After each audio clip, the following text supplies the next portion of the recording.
That's good enough. Good afternoon, everybody. We're getting started now. I'll give people a chance to join. And this session is going to be recorded. For anybody who joins late, you'll be able to get access to the session at any time. So I'm very happy today that we have three gentlemen who can give us a historical perspective on a topic that could not be more timely now, and that's advertising and marketing in the new world of authenticity. So we have Matthew Della Croce. He's president and global and corporate for Allison Partners, which is probably one of the leading integrated marketing agencies in the world. Satish Cord, and I hope I'm pronouncing your name correct, Satish, who's a brand strategy consultant and formerly CEO of GTB, a major agency. And Alan Steinmetz, he's CEO and founder of Inward Consulting. And Alan is probably the first person who started a an inward marketing agency. So it's a great pleasure to have him on this call to provide a perspective from the front lines. So just quickly moving on, before we get started, this program is hosted by the Enterprise Engagement Alliance. We're an international organization that helps organizations profit from a strategic approach to engagement of all stakeholders, customers, employees, distribution and supply chain partners, or any stakeholder critical to any organization. And our website is at theeea.org, and we have a learning and certification program. Enterpriseengagement.org is our trade publication, if you will, online. We have an online marketplace at EEX Advisors. We offer the only ISO certifications in human capital management. And finally, we have an engagement agency that helps companies, solution providers seeking to profit from engagement. So what are we going to be talking to today before we get to our panelists? First off, we're going to talk about this premise: are we entering an era of authenticity? Most people in surveys say they don't believe the ads they see. We're going to talk about that. How is this new era possibly going to change the definition of branding and the way we market and sell? We're going to get the perspective of people who have tracked this field for a generation. How can advertising and marketing potentially take advantage of this shift? What does this mean in terms of the type of services that the agency of the future will provide, the types of skills that professionals will require? And finally, we're going to ask our guests what the future marketing agency will look like. So I'm now going to stop sharing my screen, and we're going to go straight into the questions, folks. And so, Alan, I'm going to start with you. You've written a lot about this on your blog. Are we truly entering an era of our authenticity? Has something changed as a result of COVID, or was something changing before, even when we started talking about stakeholder capitalism and such things?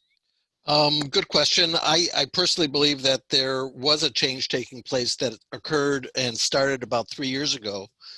In fact, the Association of National Advertisers has gotten onto this bandwagon where brand promises have been evolving to what they're calling brand purpose. And it fundamentally is all about what does the brand stand for? What's the why? It's like Seneca talks about. What is the underlying reasons why both employees, customers, and even vendors believe and want to do business with you? And all the research that has come out in the last 3 months have suggested that that phenomena of being focused on the purpose-driven brand has been even accelerated, that more so. 47% research shows that 47% of customers are unhappy with the brands, their words, their actions, and even and that's been accelerated by COVID and racial injustice, and even more so that 17% of those same people have said that if they don't agree with where the brand is going or believe in the value or the purpose of the brand, they're not going to come back. And with the advent of digital advertising, please take them out. With the advent of online advertising and e-commerce and everything else, the employees even or the customer is even more engaged and more involved with that. And so fundamentally, I do believe that it's a major change that has occurred, and it's going to even become even more accelerated in the future. So Matthew, you're at the front lines of this. You've got, your agency has some of the top clients in the world. Do you think the CEOs, the CMOs, CFOs yet are there? This is really beginning to resonate from a practical standpoint, a redefinition of the brand and focusing more on brand promise delivery. Is that really happening at the brass tacks, at the front lines? Yeah, it's a great question. And it's a bit all over the board, and it depends where in the world you sit, or as an executive team you sit. So, Alan made me think about 17, 18 years ago, I did some research work for GE to see if we could actually call them a sustainable green type of a company. And that led to Eco Imagination, if you remember that brand campaign that Sure. was so prominent. Well, we presented our research findings, and one of the board members said, it's interesting. And again, this is 17, 18 years ago now. In Europe, they do things because it's the right thing to do. And oh, by the way, it's good for business. And in America, the United States, we do things because it's good for business. And oh, by the way, if it happens to be a good thing and the right thing to do, great. I've been waiting for that transition to happen for 17 years and hoping that we would get there. I completely agree with Alan that the notion of purpose has taken on fundamentally a significant prominence in the dialogue, but it's been more marketing oriented than actually business strategy. With that being said, I wrote a paper about 4 months ago at the beginning of COVID. I believe that coming out of COVID, purpose will become much more meaningful for all the same reasons that Alan said. And we are starting to see our clients start to live some of this. It's not ubiquitous, but we're seeing more of it. And then the movement of Black Lives Matter, and if that is truly not just a moment in time, but a movement, will also transform this. I mean, what people have to recognize is in 15 years' time in this country, we will be in a situation of minority white. 51% in 15 years will be what is today what we consider a minority group. And so if you want to today endear yourself to those potential customers, to those employees, to those potential partners, that entire system of running your organization profitably and sustainably, you have to change the way that you operate. It's now, or you will eventually become a dinosaur. Mm-hmm. So Satish, you in your career had an opportunity to work at a very high level. I understand it. The agency business, it used to be where you really did deal with the CEO. I don't know whether that's as prevalent, and maybe we can get back to that, Matthew, later on. But in the old days, you were in, the agency was with the board, they were in with the CEO. Why is it, Satish, do you think that there hasn't yet been this connection, that it's taken 17 years, as Matthew pointed out, and that it's still early stage? Do you have any thought as to why that would be? It's a very interesting question, Bruce. Let me come at it a little differently. First of all, I think authenticity was always important. Whether it was done or not is a different issue. Whether it was fulfilled or not is a different issue. Also, the brand promise today has to be defined in a way where purpose becomes a part of it. I would be careful to not just do purpose as the brand promise. At the end of the day, you have a certain business, and I think what's more important is brand promise now becomes a part of it. And I think for an agency, what's important, and I think it's critical that we deliver on the brand promise. I think I'm taking a little different thing. Too many times, brand promise is words and not action. And I think what we have to do, when it becomes authentic, is when my colleague at GTB, Brian DeRocher, used to say, "Do not say," and he reminded me often, action, not words.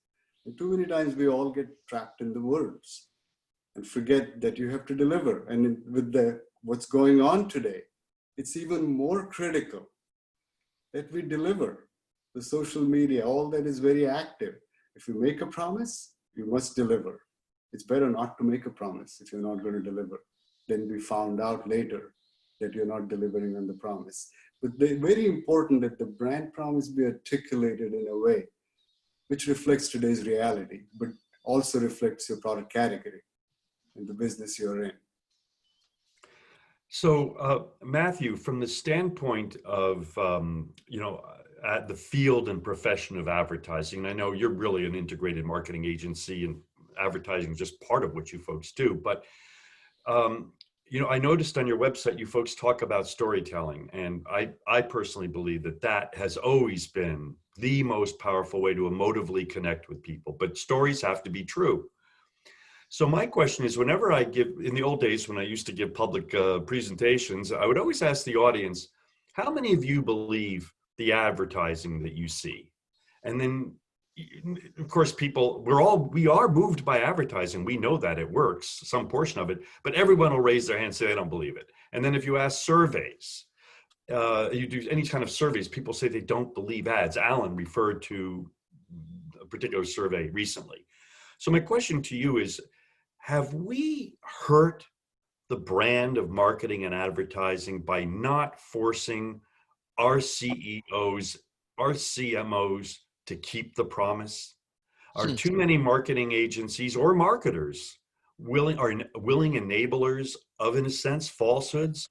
We know when you tell a story and it's true, we know it works. You don't even have to do measurement. You can see the lift in the sales. You can see the end aisles grocery store fill up. You get the end aisles right away because they want to get those sales. You know it. So the question is, have we hurt our profession by not standing up to our clients? I'm going to make a blanket statement, and there's so many layers to it and so many situations and circumstances, but I would say absolutely yes. I would say that that our industry somehow found itself chasing margin and making decisions based on that, not wanting to lose a client, having to understand, our as an agency professional, there's so much competition, and we've allowed ourselves to be somewhat commoditized, when what we do is not a commodity whatsoever. But similarly, CMOs, which is typically the client that we work with, they turn over in less than a year and a half now is their average. So basically, you get to run a campaign, and if that goes well, they keep you on for the next one. If it doesn't go well, you're gone. And so all of these different things has led us to being in this moment of having to address the here and now from a financially driven standpoint versus standing up for the vision and the values and the mission of your client and of yourself. I'm hoping we get back to that. We as an agency have turned down lots of potential work. We've walked away from clients when we feel their ethics aren't there. We're a minority, I believe. I think everybody on this call have done the same. I think you brought together a number of individuals who have really strong ethics, and we stand by them. But you see across the world, due to being in an economic situation where we've had to compete, and therefore you kind of just do whatever is asked. I'd like to weigh in on. Can I weigh in on that? Well, I was just going to actually say, go ahead and weigh in because I was going to ask you. So go ahead.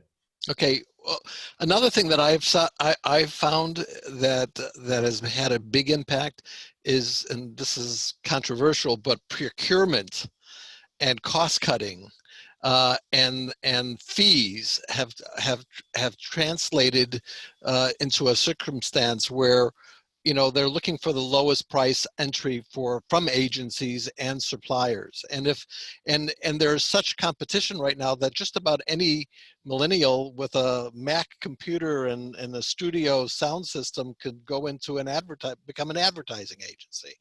And if they get on a list and you go through an RFP process, and they can win.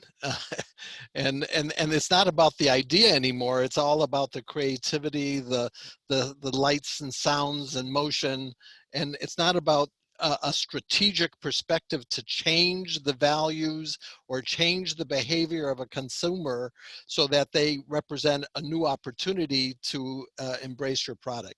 That's what's, in my view, has changed. That's one component. Another one, though, is that CEOs, by and large, come from a finance perspective, and they don't have I don't think they have a broad appreciation for the impact of their employees and the vendors and the impact it has on their brand perception in the marketplace. And that has to change as well. And in the last 4 or 5 years, I think HR organizations have stepped up to help their CEOs embrace that idea. And when they do, you Enterprise Engagement Alliance has your stock picks Yep. that show that companies that have higher employee and vendor engagement perform better. And that is the case. I mean, I have a friend of mine, I wasn't involved directly, but Aaron Ain, who is the CEO of Kronos, in 2005, focused almost entirely on becoming an employee engagement focused firm in order to transform his company. And as a direct result of that, the company has grown since then to $1.5 billion in revenue. And he will tell you that it's all attributed to the fact that he has become employee focused. And that has allowed him to have an impact on how he interacts and engages his clients day in, day out. And we're going to get back to your agency because at the end of the day, nothing happens unless somebody sells and makes something happen, right? So it's not enough. The Business Roundtable changed their charter last year. Many people know this, that the purpose of an organization is now not only to focus on shareholders, but to achieve better results by addressing the needs of all stakeholders. And that definition is still not clear. But Satish, you in your career, and I happen to, we've spoken before, I worked in many times with the CEO level.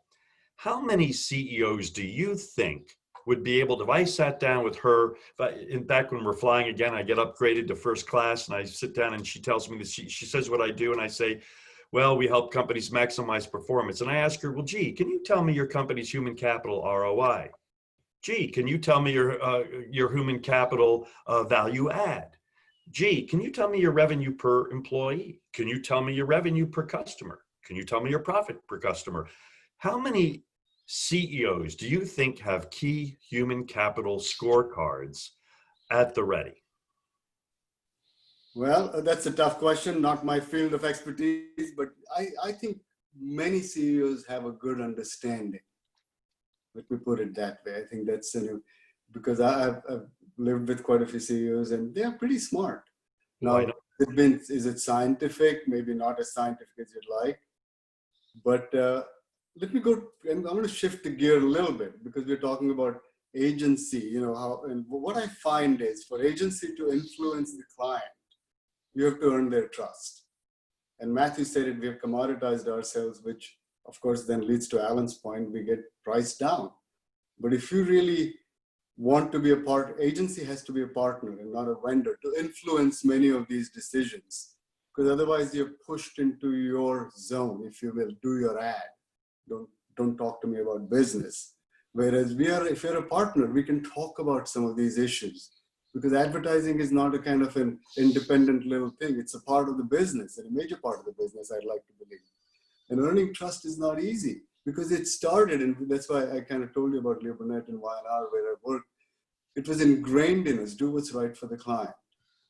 Do what's right for the client. And that required a lot of guts. Sometimes it required taking a position which was not popular, could get you in trouble in the short term. But generally speaking, I find clients much more interested in getting good business ideas.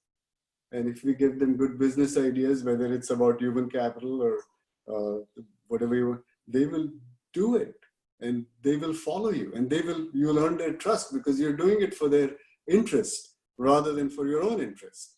When they see an agency that it's working on their own interest, you'll find not just the CEO, but the clients start treating you like a vendor. And that creates a problem. And especially the brand promise delivery, you become a small part of it, where they say, you do your ads, will you?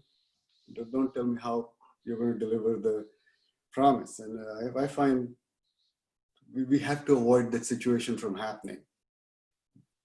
Well, it seemed to me, Matthew, that what both Alan and Satish are saying is creates a big opportunity to address just the issue you talked about. And that is how to get to the C-suite, because I would argue that 90% of brands out there right now need a redefinition, because most brands do not recognize what Alan said earlier, that a brand today has to be 360 degrees. And maybe you'll disagree, and if you feel free to do that. But to me, you can't keep a promise unless the employees, and not just the employees, your supply chain, your distribution partners, if you're John Deere, you sell through a bunch of dealerships. So that is a big agency opportunity, it would seem to me, to go back to a company and say, gee, is your brand relevant today? Does your brand, to your point, have purpose? Does your brand align with your real culture and values? And if not, a lot of companies are the size of a town. And to translate a culture, a brand, into a culture and make that live throughout an organization, to me, is a huge business opportunity. So do you think that maybe this new way of looking at brands, it might be a key to decommoditization in the agency business for those agencies that get it? Yeah, I mean, right. We've been talking about where we are today, right? And sort of historically, we could all discuss for hours about how we got there. What's really important today is what do we do from here? And the crisis that is COVID and everything else that's around it, the economic crisis, the crisis in humanity, there is absolutely opportunity that comes out of these crises. There's always an opportunity that comes out of a crisis. I hope that our industry as an agency or our clients all see that there's an opportunity and a need to evolve, to innovate, to look at the way that they operate very differently today than the way that they did yesterday, and how they execute that tomorrow is really critical. And so absolutely, is there an opportunity to be less of a commodity? Without question, without question. And we, and again, I'm going a little bit on a tangent, but as one example, what do I mean by how to evolve? Well, think about human capital, and we'll just talk about agencies. The types of people that we've hired over the last 10 years have been people that really fit into an agency parameter. And what we really need are people that don't fit into that parameter, to enable it to just expand and bring all different types of thinking and all different types of experiences. And that's where I hope to see we're going. We're going to be hiring people that we might approach them and they'd say, well, why would I work at a marketing agency? And we're going to explain to them, this is why. And they're going to go, my God, I can't wait to start. That's what the opportunity is going to be. And I look forward to it. Well, we're going to get more granular into that. That's what's great about these 1-hour shows. And this is going to be a very powerful show for other agencies and marketers. As I told you, we record these shows, and you'll be able to start sharing it probably within an hour after we're done. We're going to get to the brass tacks. You said something really important, Matthew. If you think about it, horse and buggy companies did not invent the automobile. The calculator companies did not invent the computer. Companies don't tend to disrupt themselves. And one of my biggest clients back in the 90s was a company called Blockbuster. Remember them? I have a great run with those guys. And I remember that my client— They were a client of mine at one point, believe it or not. Well, there you go. They were very arrogant. The culture, yeah, they were arrogance. We know it all. We're the boss. And my client was a vice president of a small division. I kept telling him, do you realize you're going to be destroyed by Netflix? I hope you know that. And, well, we have an answer to that, and the rest is history. So here's my point. And Alan, this gets to you. You and Matthew, you beautifully said it. Can advertising reinvent itself with the same people that got advertising into the trouble that it is. And we're going to get in, we'll have time in this call to get into the skill sets that the new era of authenticity will get into. But that's a great segue to you, Alan, because you were talking about bleeding edge. You and I are in the bleeding edge camp together, because I started my effort in 1987. I even go back further, 89. But you started your agency in 89. What made you do that? What made you, and what did you set out to do? Well, it goes back a little bit to my roots. When I was I was a senior vice president with Young and Rubicam, and I was a strategic planner on the Ford business, which is how I got to know Satish as well as I do. And during that whole time, the agency spent a lot of time and money on training their executives on how to do and write a strategic plan. We called it the strategic selection outline. And it got down to the brass tacks of how to inspire, how to motivate, how to communicate to the emotions based on segmentation and research. And it was very fundamental to my DNA and who I was. And I always thought of myself as an ad guy in that regard. So now launch, 25 years later, I was a senior vice president with Arthur D. Little after a career with Accenture. And in the late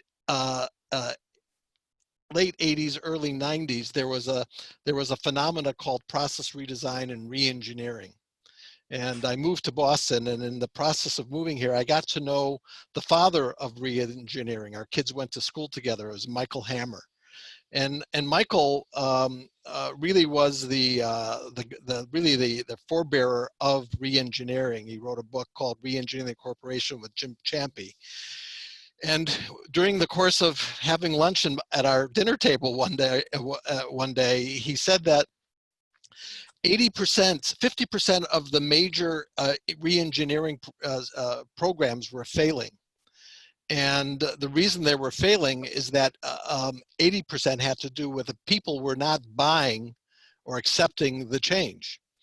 And he basically challenged me at Arthur D. Little to come up with a framework and methodology to get people to embrace change. And so I did, and I love a challenge. And we came up with a methodology called inward marketing. It's basically a 4-phase approach. And I have to admit to you that it worked on and borrowed from the original work that I did at Young and Rubicam on the strategic selection outline.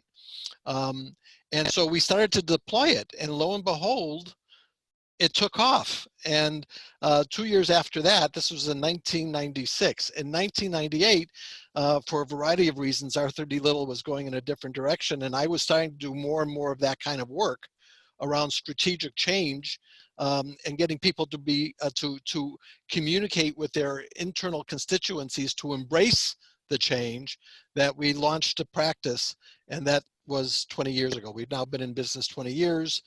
We worked with the likes of Walmart, American Airlines, McDonald's, HP, Aetna, and others. But it's built around the notion of adopting and embracing change. And the change could be a strategic repositioning, mission, vision, values, a new strategic direction, a new brand. And all of those things come together in order so that your people provide a better customer experience and now it has also evolved to your vendors. For American Express, which is a client of ours, if your vendors and the people who use the American Express card and take the American Express card don't endorse American Express, they have the ability to deep six your brand as well. So it's a full 360 perspective. Your employees, your customers, and your vendors and senior leadership, all your stakeholders need to embrace the change. And that's the embryo of how we all got started. And now, and I'm going to get to Satish on this, and now really what's the only thing different, Alan, is that you came out of it from an advisory service of change management, from the perspective of enterprise engagement, which is the strategic and systematic approach. It's ongoing. And it's always addressing change because it builds in a collaboration and innovation process at the front lines so that you're continually getting feedback and new information. So it's permanent change management, if you will. And I think that's the critical thing. And we're going to talk about the budgets that this comes out of and what kinds of budgets there are. Well, plenty of time for that. So Satish, you know, again, you've given me a very interesting example about when a CEO really gets it. You had a particular client who was a CEO who finally realized that the brand was granular. And I forget what country, it might not have been in the US, but could you recall that story and what he did? Okay, I will give you a top line on that. That's very interesting because I was thinking about the conversation. And I'm passionate about brands. If you understand your brand, and I don't mean you, everyone understands the brand, magic happens. Training can happen, culture change can happen, but a lot of things, but without that definition, each exercise becomes what I call an intellectual exercise. So let me give you this example, which is that, thank you, Bruce, for asking me to do that. This is Ford of India, actually. And a few years ago, Ford of India was a very small brand with and making a significant loss in the marketplace. And the Ford of India CEO commissioned some of us to get together. It was a combined team of agency and Ford of India and Ford Global. And we undertook a very serious look at everything. I mean, we talk to the experts, we talk to the sociologists, we talk to successful Indian companies, not in the automotive space, but CEOs. We did a major segmentation study, semiotics, what symbolism means, and continuous dialogue with the consumer. It took good 6 to 9 months to do that. So first of all, he gave us the time to do that. In the world today where everyone says fast, fast, fast, and you compromise thinking, he almost forced us to think and gave us the time, to Alan's point, to develop a great strategy. CEO was Anurag Malhotra. He was totally involved and committed to this process. We developed, and without going through the whole scenario, we came up with a simple proposition for the brand, feels like a family for a change. And every word was carefully selected. It fit the Indian context, it fit Ford, and it fit for where we could go. And you can see the purpose can easily be built into this. You don't need a separate purpose statement. It feels like a family encompasses purpose. Then Anurag really took charge of the process. What he said is, we are not ready to deliver on this promise. Right. So he said, intellectually, this is great. I love it. He had every department head, which included finance, which included manufacturing, HR, of course, marketing, come and give him a plan of what it meant. Because his premise was simple. If we don't treat each other like a family, how are we going to treat consumer like a family? Excellent. And so he went, and the dealers training, went through a dealer training program, and each dealer signed a pledge at the end of it saying he will treat the consumer like a family. And believe it or not, it took 6 more months to do this before we even entered the marketplace. When we launched it to the consumer, advertising had to fit the theme of what I call feels like a family. It couldn't be glitzy and all that. We couldn't employ Bollywood and cricket stars. We had to be true to the promise. But more importantly, we delivered because we were talking to the consumer. Anurag said, we have to deliver what he called moments of truth. What were moments of truth are, what is the proof that you're treating me like a family? And these were developed based on consumer dialogue. So I'll give a simple example. For instance, he says, oil change will cost you $100. That's the price on the web. That's what it'll cost you. Now, if the dealer overcharged, the consumer immediately got a letter saying, sorry, we made a mistake, full refund, and the dealer got a warning. And if the same dealer made the same mistake again and again, there were some actions taken. But the point is, Anurag had the whole company working with him. And of course, the consumer saw what was happening. It was honest, and I can go on. But the best thing is within 18 months, Ford of India went from a loss position to a profit position. Great momentum, very positive atmosphere in the company. So that's why when a CEO takes over and galvanizes every stakeholder, there was not, to my knowledge, he didn't leave anyone out. He made everyone a part of the process. It was all galvanized around the brand. And it's fascinating what happens when everybody could internalize what this brand means. And the filter was simple. Would you do this to your family? If no, don't do it. If yes, go do it. Everybody could act, whether you're the manufacturing line or a salesman, or like I say, even a janitor knew exactly what it meant. So that's the brief description, Bruce, of the power of the brand was brought into play because there was a partnership between the various constituencies. There was a CEO who took charge, made sure every stakeholder was participated, and then delivered on the promise to the consumer. Now, was that a profitable account for your agency? Yes, Ford Motor Company is a big account for WPP, GTB, and it has So many. it was a way to make money providing a 360-degree brand. Absolutely. We have our agencies, everyone in the agency business has to make a commitment to delivering what's right for the client. And trust me, there were many debates and discussions and disagreements through this process. And you can't just back off because, quote, the client says no. I understand the difficulty, but you have to do what's right for the client.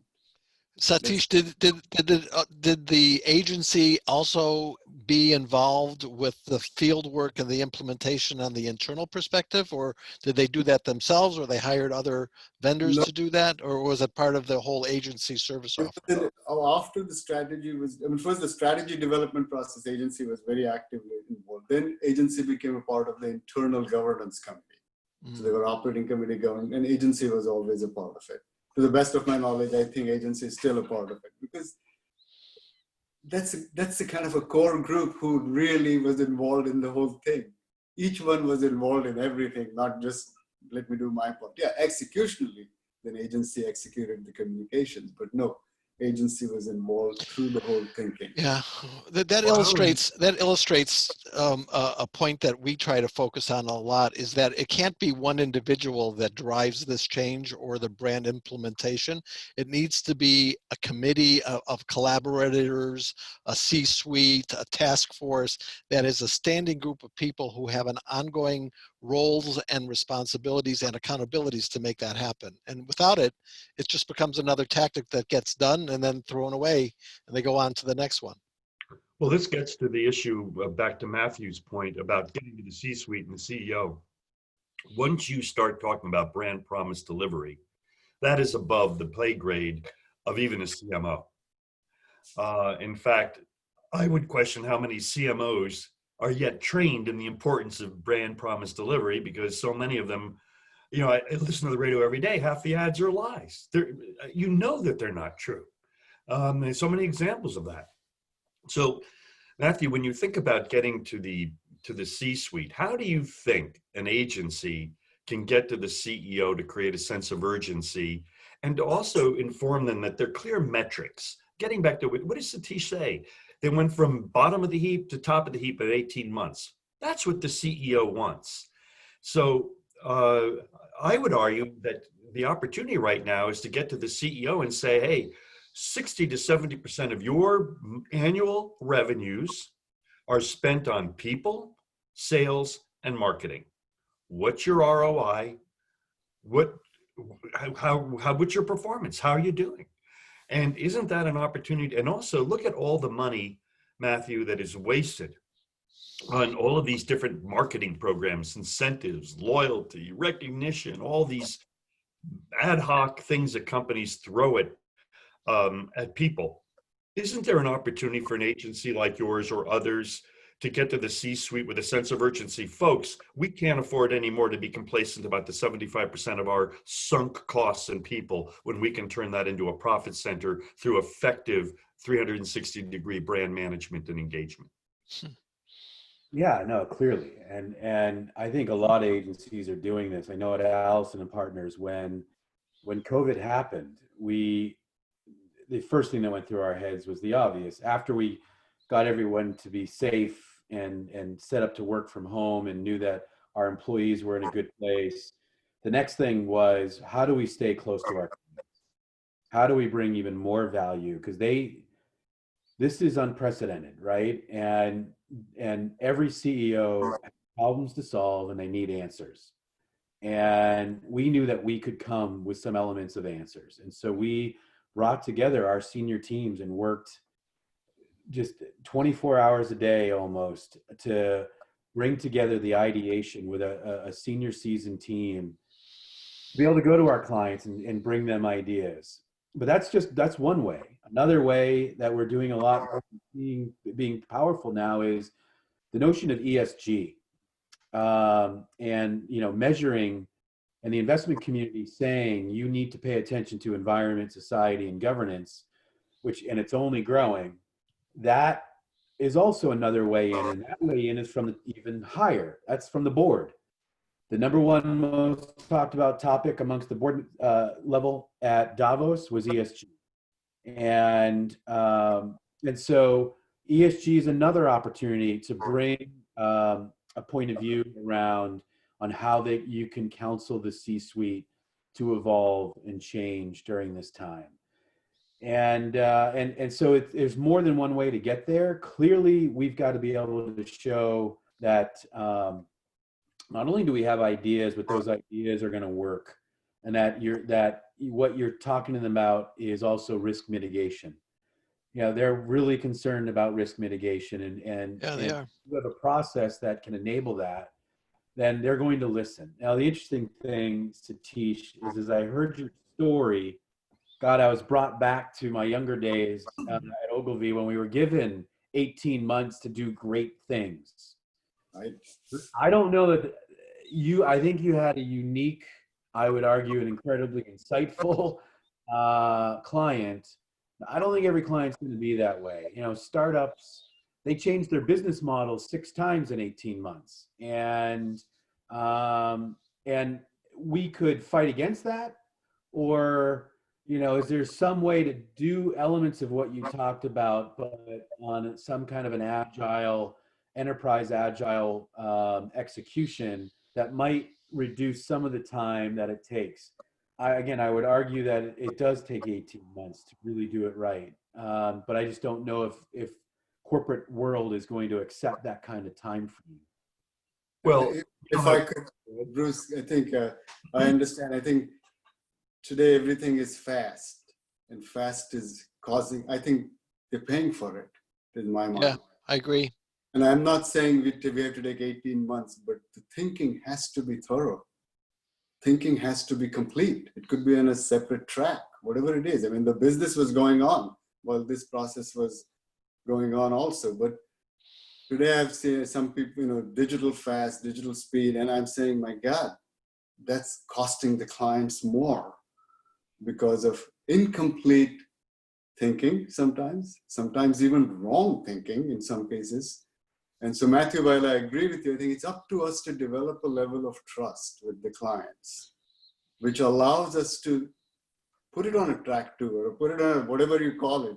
So, or somehow engage the clients in a debate and discussion, which is necessary.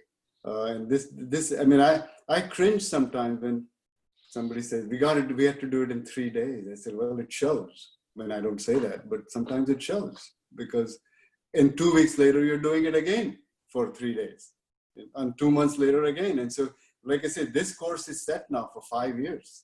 This has been 3 years. The program is working. No time has been spent on redoing the strategy. Well, look, I don't think we need to focus so much on the time involved, but on the importance of it being CEO-led, strategic, systematic. And there are ways you can get out there, and even in a 50,000 employee company, you can do meetings and roundtables with employees and if you have the right budget. So I think it's really more about the CEO's committed, it's strategic, systematic, it's going to be measured and continually improved. We've already learned that from the way ISO transformed quality management. It can also improve people management. But let's get more granular now in our remaining 15 minutes, Alan.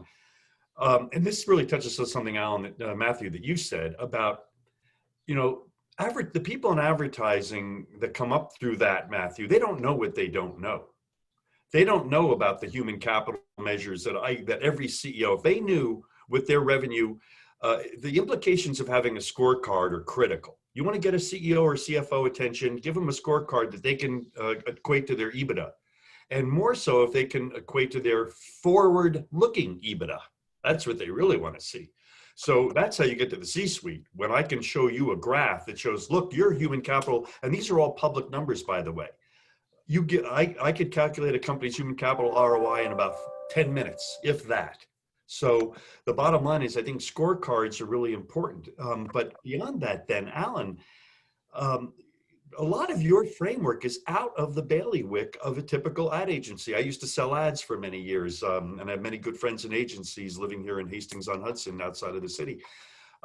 It's not in their bailiwick to think about revenues per employee, revenues per customer, engage, how am I making sure the customer's informed? How am I making sure that the customer experience, as Satish said, is aligned with our brand and our culture? Isn't that outside of the world upon which an agency would traditionally hire?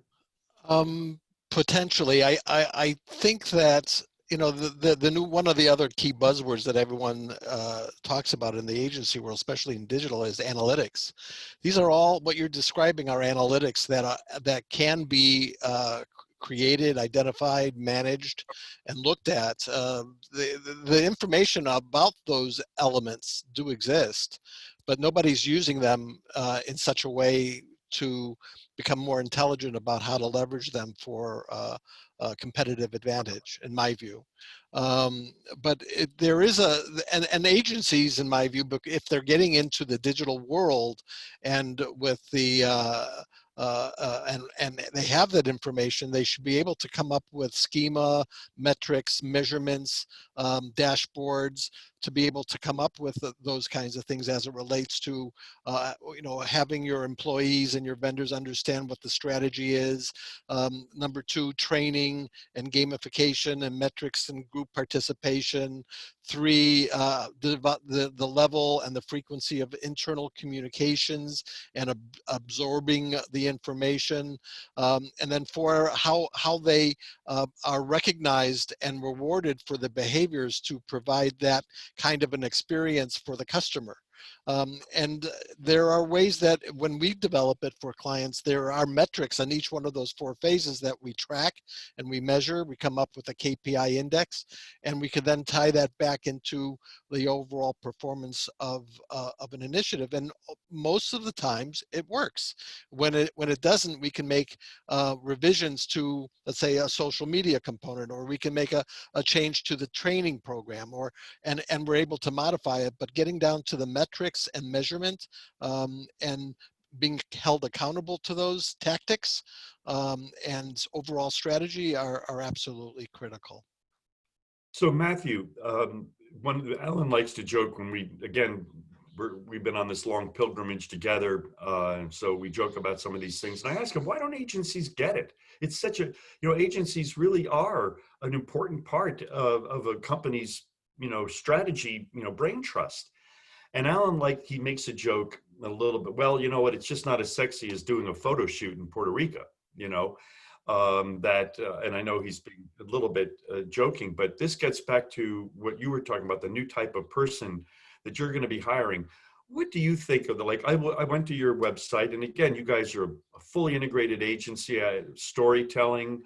You don't talk about, again, I didn't find it, a 360-degree brand, you know, and I didn't see employee engagement and channel engagement, but I saw a lot of capabilities that would position you pretty darn well.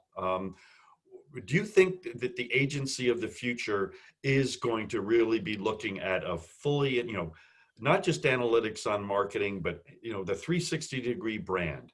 Do you see that becoming that, yeah, you might be involved? I'll give you a quick example. We have time here. Northwell Health, those of you in the New York, well, none of you are in the New York area, but you a little bit, Satish. They're our biggest healthcare network, and the president has really been up in front about the COVID thing. Well, 3 years ago, he did a complete rebranding of Northwell Health, and he decided that they had to have a 360-degree brand, and their budget for it, Matthew, was $25 million. That was their budget. It was implemented by HR, but the budget came from their marketing budget, which to me was very symbolic. Now, would $25 million on paper be a budget that would be worthwhile to many agencies? And by the way, go ahead. No, go ahead. So just to finish my thought, what do you, and this kind of leads to kind of our final questions for all of you, what do you think, you said innovation. hiring fresh blood. You've heard a lot about what we're talking about here, and we've talked before, and you've probably had a chance to think about it. What do you see the marketing agency of the future looking like, and what types of people might they be employing that are different than now? Yeah, I mean, I think one of the critical first steps that's going to need to happen is the traditional holding company model needs to be transformed completely. It has led to an adherence to bean counters, and that stymies creativity, stymies innovation, that stymies investment. It doesn't put the client first, Satish, as you said, right? Like, it doesn't allow you to build trust with a client because you don't have time to build trust with a client because you are pushed to maximize every moment on billable time. And those relationships and trusts happen over dinner and breakfast and drinks and on the weekend when you're really helping them, yeah, through issues. So I think you need to start there and rethink that model. And then coming out of that, look, I think you need to hire people that reflect the customer base of a country or a client. So that's hiring a much more diverse employee base. I think we need to think about, you know, I don't know, back when I first got into this business, finance was inextricably linked to everything that we did. They helped us run the account efficiently and effectively, and then they got pushed out to just be an administrative function.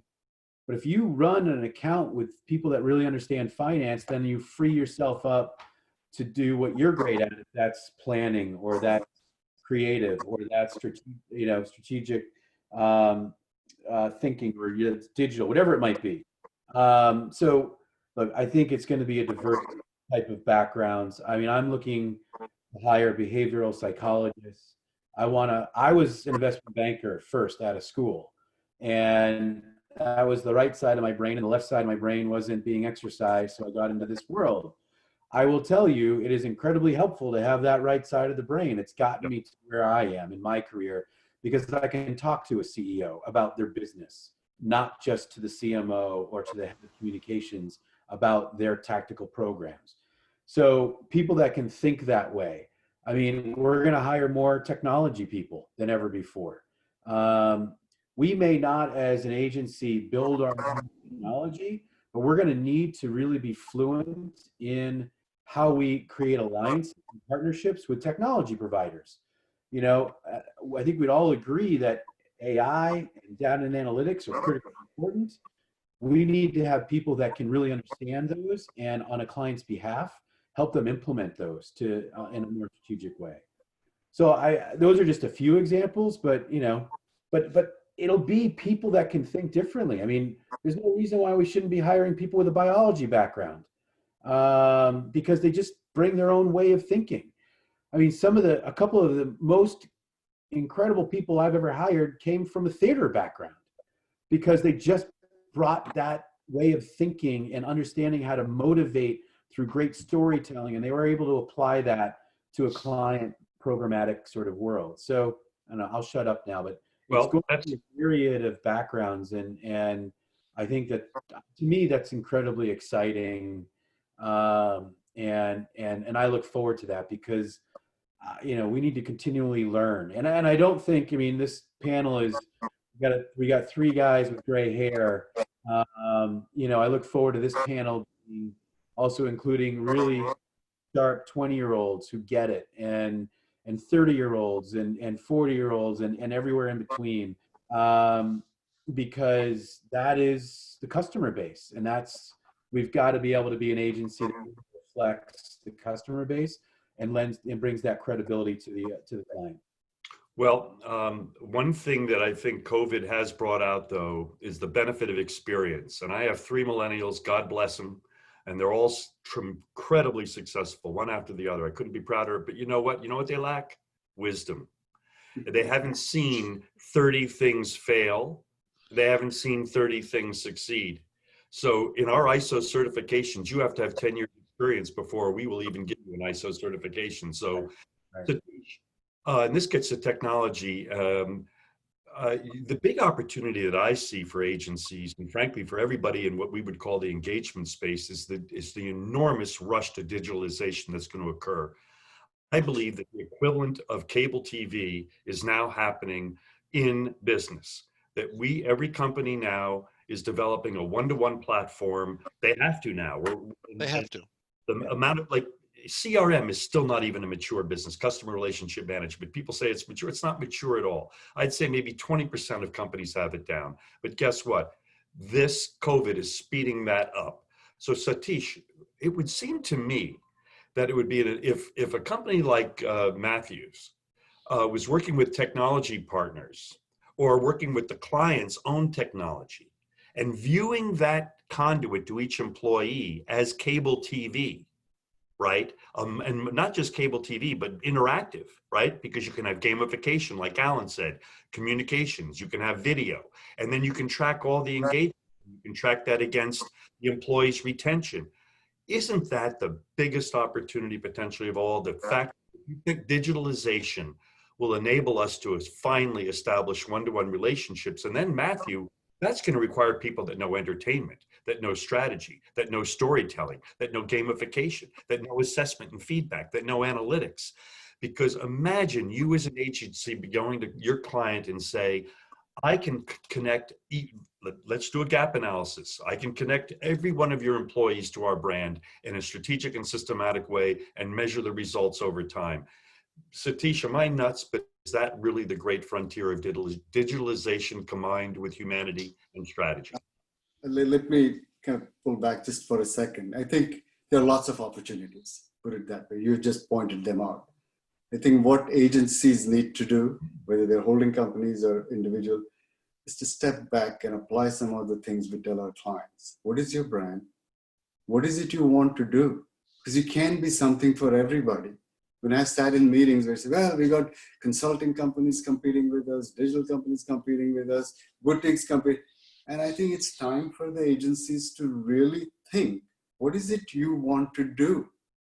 And I'm not going to get into how they should do it, but if we do that, we will invest the money, like Matthew said, in the right areas for that agency. But the idea that we are going to be something for everybody just doesn't work. That, maybe it worked for a little bit, but really never worked. But if we take just a step back and said, that's why the boutiques flourish, because they have a clear point of view about who they are. It is what it is. You can say it's restrictive, whatever, but they know exactly what they're doing, and they're investing in that little thing, whether it's digital or just a creative. And I think larger agencies they used to have a clear point of view about themselves in the old days. Then it kind of, the holding companies took over. It became a vaguer proposition, if you will, where we can do this and we can do that.